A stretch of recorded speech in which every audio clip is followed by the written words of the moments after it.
செங்கல்பட்டை பொறுத்த வரைக்கும் பார்த்தீங்கன்னா செங்கல்பட்டு சிட்டிக்குள்ளே இது வரைக்கும் எந்த ஒரு லே அவுட்டும் கிடையாது உங்களுக்கு. எப்படி குறிப்பாக சொல்லணும்னா ரீசேலு இல்லைன்னா பார்த்தீங்கன்னா அப்பார்ட்மெண்ட் அந்த டைப்பில் தான் இருக்குது. ரீசேலில் தவிர பார்த்தீங்கன்னா உங்களுக்கு புது லே அவுட் கிடையாது. ஆனால் நம்ம வேல்யூ ரியாலிட்டி பார்த்தீங்கன்னா செல்லர் சிட்டி சைட்டு பார்த்தீங்கன்னா இன்றைக்கி லான்ச் பண்ணியிருக்கோம். சைட்டில் பார்த்தீங்கன்னா மொத்தம் ஒரு 80 ஃப்ளாட்டு வருது. என்ன ஃபேஸிங் கேட்டாலும் கஸ்டமர் எடுத்துக்கலாம். குறிப்பாக எப்படி சொல்கிறதுனா நம்ம ஜிஎஸ்டி 45 NH இருக்குது பார்த்தீங்களா, அந்த மெயின் ரோட்லேருந்து பார்த்தீங்கன்னா சைட்டு கரெக்டாக ஒரு 300 மீட்டர் ரீச் ஆகிடலாம். சைட்டோட அட்வான்டேஜ் சைட்டுக்கு பக்கத்தில் பார்த்தீங்கன்னா செங்கல்பட்டோட புது பஸ் ஸ்டாண்டு இருக்குது. அதே மாதிரி பார்த்தீங்கன்னா Mahindra world city 3 railway station பக்கத்துலேயே நியர்பையில் இருக்குது. பக்கத்தில் பார்த்தீங்கன்னா ஒரு 2000 குடியிருப்புகளுக்கு மேலே மக்கள் இருக்காங்க.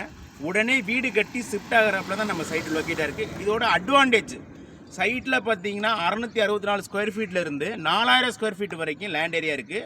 சைட்டு பார்த்தீங்கன்னா ஃபுல்லி காம்பவுண்ட் வாலோட 30 ஃபீட்டில் double layer black top road கொடுத்துருக்கோம். இபி லைன் உள்ளே வந்துடுது.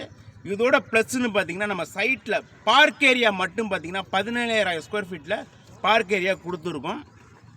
கஸ்டமருக்கு சிபில் ஸ்கோரை செக் பண்ணி பார்த்துட்டு 80% 90% லோன் அரேஞ்ச்மெண்ட் பண்ணி கொடுத்துடலாம். ஃபர்தராக மோர் டீட்டெயிலுக்கு என்னோடய நம்பருக்கு கால் பண்ணுங்கள்.